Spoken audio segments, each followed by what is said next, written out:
Shalom, haleluya, haleluya, haleluya. Dalam Amsal pasal yang ke-18 ayat yang ke-21 berbunyi demikian.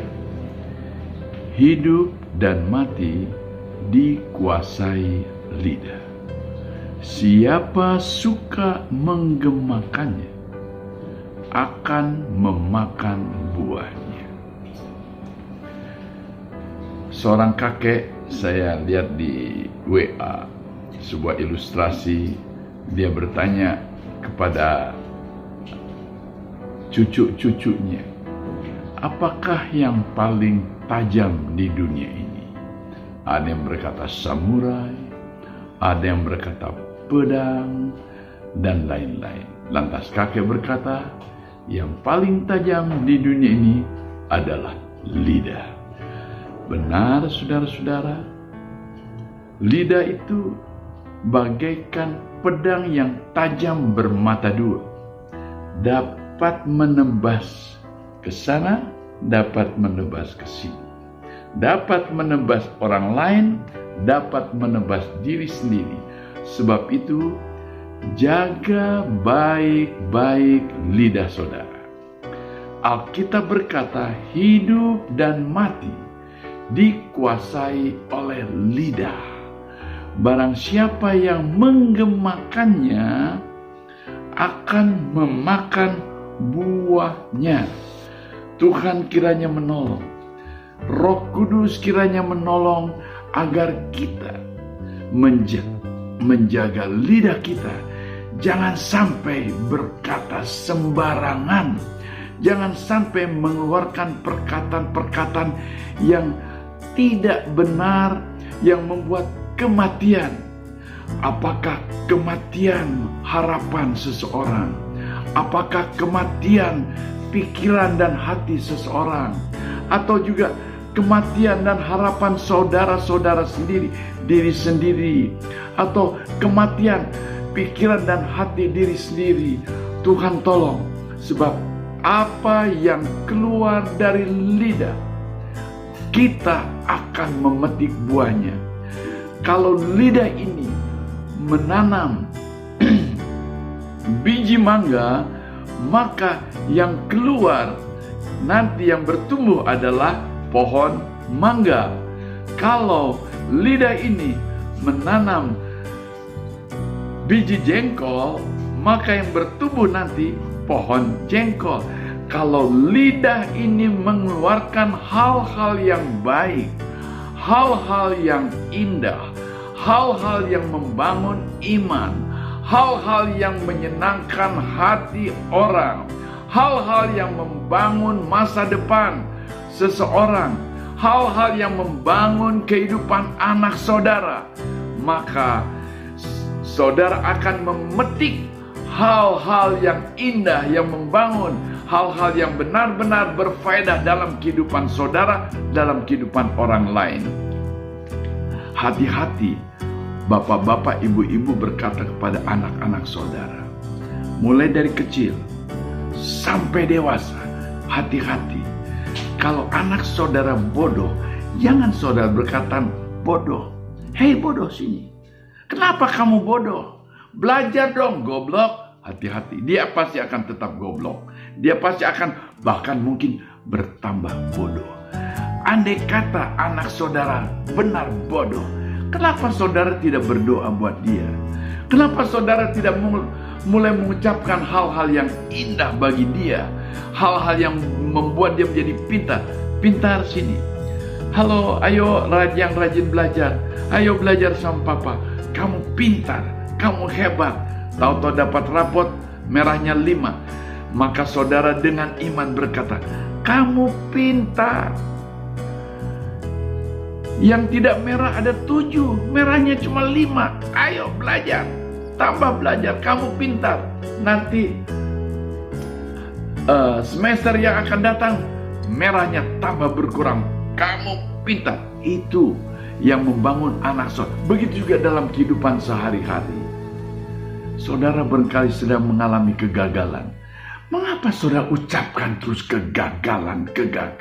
Saya orang yang gagal. rumah tangga saya hancur, rumah tangga saya gagal, pelayanan saya hancur, pelayanan saya gagal. Gara-gara corona, perdagangan saya tidak maju, toko saya tidak ada yang mau belanja, toko saya menjadi tidak laku, barang-barang saya online tidak laku, dan lain-lain. Mari kita ucapkan perkara-perkara yang menghidupkan perusahaan saudara, perkara-perkara yang menghidupkan rumah tangga saudara, perkara-perkara yang menghidupkan pelayanan saudara, perkara-perkara yang menghidupkan masa depan saudara. Andai kata toh gagal, saudara tinggal berdoa, menyerahkan kegagalan kepada Tuhan, dan mengimani bersama Yesus, saya akan berhasil.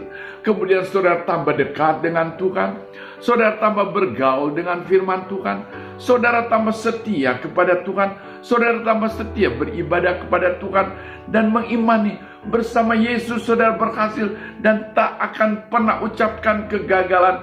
Haleluya. Corona boleh datang, hidup saya diberkati oleh Tuhan, toko saya diberkati oleh Tuhan, rumah tangga dia berkati oleh Tuhan. Mungkin ada rumah tangga sedang di ujung tanduk menuju kehancuran.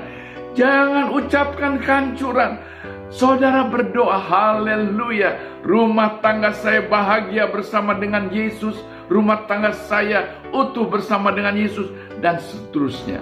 Pelayanan saya berhasil bersama dengan Yesus, pekerjaan saya berhasil bersama dengan Yesus. Walaupun PHK, jangan berkata habislah sudah. Mau makan apa lagi saya 3 bulan yang akan datang? Tidak. PHK buat orang yang tidak percaya hanya berarti pemutusan hubungan kerja, tetapi buat orang yang beriman adalah pengharapanku hanyalah Kristus. Mari saudara-saudara, ucapkanlah perkara-perkara yang membangun. Ucapkanlah perkara-perkara yang membangun rumah tangga, membangun hidup, membangun masa depan, yang menghidupkan pelayanan, yang menghidupkan usaha, dan lain-lain. Seorang keluarga mempunyai seorang anak yang sudah berumur sekitar 5 tahun, masih menghisap jempol. Akhirnya keluarga ini punya 2 anak. Dia panggil anaknya besar, mulai hari ini kita panggil dia si penghisap jempol. Anak yang kecil umur 5 tahun dipanggil, penghisap jempol yuk makan, penghisap jempol ayo sekolah, penghisap jempol ayo kita main-main. Maksudnya supaya malu. Apa yang terjadi? Bukan malu, tambah lama tambah dalam dia hisap jempol. Papanya adalah seorang anak Tuhan. Dia berdoa, dan waktu dia sedang berdoa untuk anaknya, dia mendengar suara Tuhan di dalam hatinya. Mulai sekarang panggillah dia Wonderful. Lantas ini di Amerika ya saudara-saudara. Habis doa dia panggil istri dan kakak dari anak. Mulai sekarang jangan panggil penghisap jempol, panggil Wonderful. Ajaib, luar biasa. Wonderful, ayo makan. Wonderful hanya dalam jangka waktu 1 minggu. Seminggu kemudian dia tidak menghisap jempol lagi. Hanya karena kuasa lidah. Kalau lidah kita mengucapkan yang negatif tentang anak kita, tentang orang lain, saudara akan memetik negatif. Mungkin suami saudara bandel, mungkin suami saudara pemabuk. Ngapain saudara panggil si pemabuk? Berdoa dan katakan, halo yang mengalami pemulihan, halo yang dijamah oleh Tuhan, halo papi sayang atau papa sayang yang mengalami kedahsyatan Tuhan padahal dia baru habis mabuk.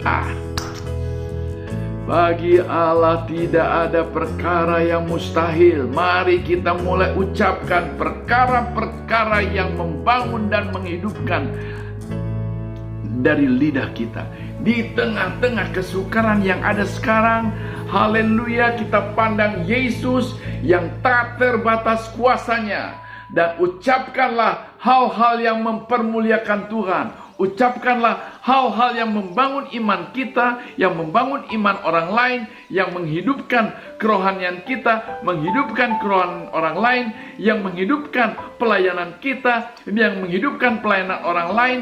Ucapkan syukur atas segala perkara, ucapkan perkara-perkara yang indah, perkara-perkara yang membangun, yang menghidupkan, maka saudara pun akan memetik keindahan, akan memetik kehidupan, akan memetik hal-hal yang dahsyat, karena yang keluar dari lidah saudara adalah hal-hal yang dahsyat, mempermuliakan Tuhan, dan yang menghidupkan. Beberapa puluh tahun yang lalu, seorang saudara perempuan dari seorang pendeta dari Kanada, namanya Cruikshank. Pendeta Cruikshank adalah sahabat baik dari almarhum pendeta Awan Datu. Dan saya bersama pendeta Awan Datu pernah beberapa kali menghadiri pelayanan pendeta Cruikshank di Jawa Barat dari kota ke kota yang diterjemahkan oleh almarhum pendeta Cruikshank. Nah, pendeta Cruikshank, saudara perempuannya, dua saudara perempuannya, kanker payudara. Tetapi setiap hari dia tidak pernah mengeluh. Yang mereka ucapkan adalah, Yesus kesembuhanku, Yesus kesembuhanku, Yesus kesembuhanku. Tambah lama kankernya tambah parah. Tapi dia tak pernah mengucapkan sedikit pun tentang kankernya. Kalau orang tanya, bagaimana keadaanmu? Yesus kesembuhanku. Oleh bilur Yesus aku sembuh. Pada satu hari, dua-duanya sembuh total dari kanker yang membunuh, dari kanker yang ganas atas payudara mereka. Luar biasa, hanya oleh perkataan iman. Benar kata firman Tuhan, lidah kita membuat kehidupan, lidah kita membuat kematian. Apa yang kita ucapkan, apa yang kita gemakan dengan lidah dan mulut kita, kita akan memetik buahnya. Puji Tuhan. Kalau hari-hari yang lalu lidah kita mengucapkan hal-hal yang mematikan, hal-hal yang negatif, hal-hal yang tidak baik, mulai sekarang bertobatlah. Roh Kudus kiranya menjamah lidah kita, agar lidah kita menjadi berkat, lidah kita berfaedah buat orang lain, dan lidah kita menghidupkan orang lain, masa depan orang lain, rumah tangga orang lain, anak saudara. Juga lidah kita menghidupkan kita, menghidupkan rumah tangga, menghidupkan perusahaan kalau sudah punya perusahaan, menghidupkan pelayanan kalau saudara seorang pelayan, menghidupkan penggembalaan kalau saudara seorang gembala, dan lain-lain. Bangunlah masa depan, bangunlah kehidupan, bangunlah pribadi saudara dengan lidah yang menghidupkan, lidah yang menjadi berkat, lidah yang mempermuliakan nama Tuhan. Tuhan Yesus memberkati. Saya berdoa buat saudara. Bapa dalam sorga, ampuni kami. Banyak kali lidah kami tidak menjadi berkat, banyak kali lidah kami mematikan. Tapi Tuhan tolong, jamahlah lidah kami, urapilah lidah kami, ubahkan lidah kami, supaya mulai sekarang yang keluar dari mulut, yang diucapkan oleh lidah kami, hal-hal yang menghidupkan, hal-hal yang membangun, hal-hal yang menjadi berkat, hal-hal yang mempermuliakan nama Tuhan. Memberkati semua yang mendengarkan sharing firman Tuhan ini, dalam nama Tuhan Yesus Kristus. Haleluya. Amin. Dari Bethlehem, dari House of Bread Ministries, kami ucapkan Shalom, damai sejahtera bagi saudara-saudara semua. Tuhan memberkati. Haleluya, haleluya, haleluya.